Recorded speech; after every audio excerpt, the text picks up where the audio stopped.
NIMS academy च्यानलमा तपाईँलाई स्वागत गर्न चाहन्छु। हामी छौँ अहिले कक्षा 8मा अभ्यासको बारेमा छलफल गर्न गइरहेछौँ। सो भिडियोमा नयाँ हुनुहुन्छ भने निम्स एकाडेमी युट्युब च्यानललाई सब्सक्राइब गर्नुहोला र फेसबुकमा फलो गर्नु भएको छैन भने फलो पनि गरेर अपडेटहरू पाउन सक्नुहुन्छ। सो सिधै जाउँ आज अभ्यासको प्रश्नोत्तरमा। अब यहाँ दिएको छ है, हाम्रो पहिलो प्रश्न रहेको छ। के छ भने हाम्रो प्रश्न, स्नायु प्रणाली भनेको के हो? यसका कुनै दुईवटा कार्यहरू लेख्नुहोस्। स्नायु प्रणाली भनेको हाम्रो शरीरको सन्देश पठाउने र लिने प्रणाली हो। यसले मस्तिष्क, मेरुदण्ड र स्नायुहरू मिलेर बनेको हुन्छ। यसका दुईवटा कार्यहरू शरीरका सबै अङ्गहरूलाई नियन्त्रण गर्छ, बाहिरी वातावरणबाट सन्देश लिएर मस्तिष्कमा पठाउँछ। त्यही गरी ख नम्बरको क्वेसन रहेको छ, मस्तिष्कलाई किन स्नायु प्रणालीको केन्द्र मानिन्छ? तर्क पेश गर्नुहोस् वा आफ्नो विचार राख्नुहोस् भनेर प्रश्न सोधिन सक्छ, अथवा कारण के हो भनेर सोध्न सक्छ। मस्तिष्कलाई स्नायु प्रणालीको केन्द्र मानिन्छ किनभने यसले शरीरका सबै काम जस्तै सोच्ने, महसुस गर्ने, हिँड्ने आदि नियन्त्रण गर्छ। सबै स्नायुहरूको सन्देश मस्तिष्कमा नै आउँछ र मस्तिष्कबाटै आदेश जान्छ। त्यही भएर यसलाई स्नायु प्रणालीको केन्द्र मानिन्छ। ग नम्बरमा ग्रन्थि प्रणाली भन्नाले के बुझिन्छ? कुनै 3 ग्रन्थीको छुटकरीमा वर्णन गर्नुहोस्। अब यहाँ हामीले चाहिँ मार्क्स हेरेर है, अङ्क हेरेर चाहिँ उत्तर दिनुपर्ने हुन्छ। अहिलेको लागि चाहिँ यो 4 नम्बरको प्रश्न मैले मार्किङ गरेर उत्तर यहाँ म्यानेज गरेको छु। ग्रन्थि प्रणाली भनेको शरीरमा हार्मोन बनाउने र छोड्ने अङ्गहरूको समूह हो। यसका 3 ग्रन्थीहरू, ग्रन्थी काम तपाईँले यसरी बनाउन पनि सक्नुहुन्छ अथवा सूचीकृत विधिबाट पनि गर्न सक्नुहुन्छ। पिट्युटरी ग्रन्थी सबै ग्रन्थीलाई नियन्त्रण गर्छ। यसलाई मास्टर ग्रन्थी अथवा गुरु ग्रन्थी पनि भनिन्छ। यहाँ चाहिँ मास्टर ग्रन्थी मैले बनाएको छु, तपाईँले गुरु ग्रन्थी भनेर पढ्नुभयो होला। यसलाई मास्टर ग्रन्थी पनि भनिन्छ भनेर जानकारीमा राख्नु होला। अर्को रहेछ थाइरोइड ग्रन्थी, शरीरको वृद्धि र ऊर्जा नियन्त्रण गर्छ। अर्को छ पानक्रियाज, इन्सुलिन र ग्लुकागोन। यहाँ मैले चाहिँ के इन्सुलिन मात्रै लेखेको छु। इन्सुलिन र ग्लुकागोन भन्ने हार्मोन चाहिँ उत्पादन गर्छ। अहिले चिनीको मात्रा रगतमा नियन्त्रण गर्ने कार्य गर्दछ। त्यसै गरी अर्को प्रश्न रहेको छ, ख नम्बरमा पनक्रियाजलाई किन मिश्रित ग्रन्थी भनिएको हो? प्रश्न पार्नुहोस्। पनक्रियाजलाई किन मिश्रित ग्रन्थी भनेको हो?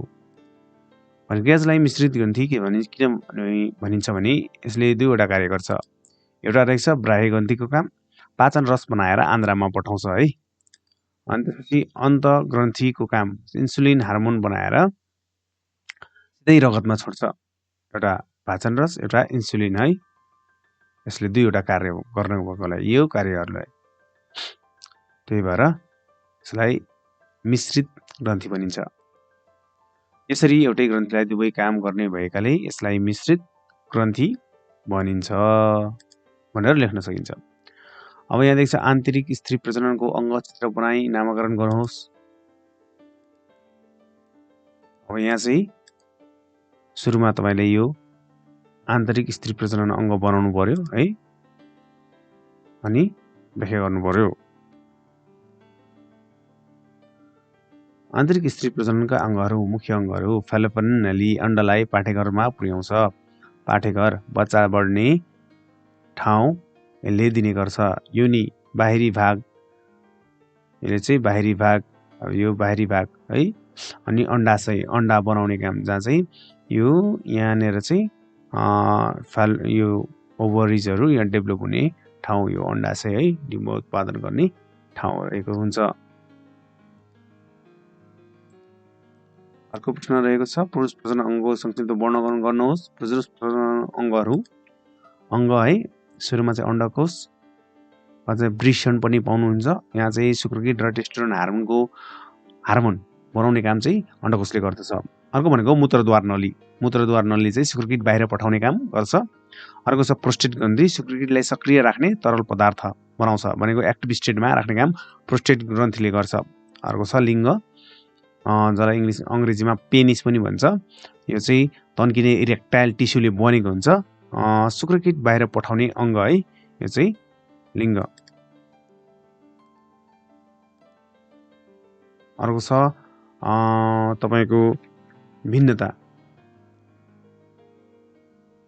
भिन्नता चाहिँ मैले यहाँ चाहिँ यसरी राखेको छु, अण्डकोष र डिम्बाशयको भिन्नता लेख्नुहोस् है, अथवा पुरुष प्रजनन प्रणाली र स्त्री प्रजनन प्रणालीको अङ्गको भिन्नता लेख्नुहोस् भनेर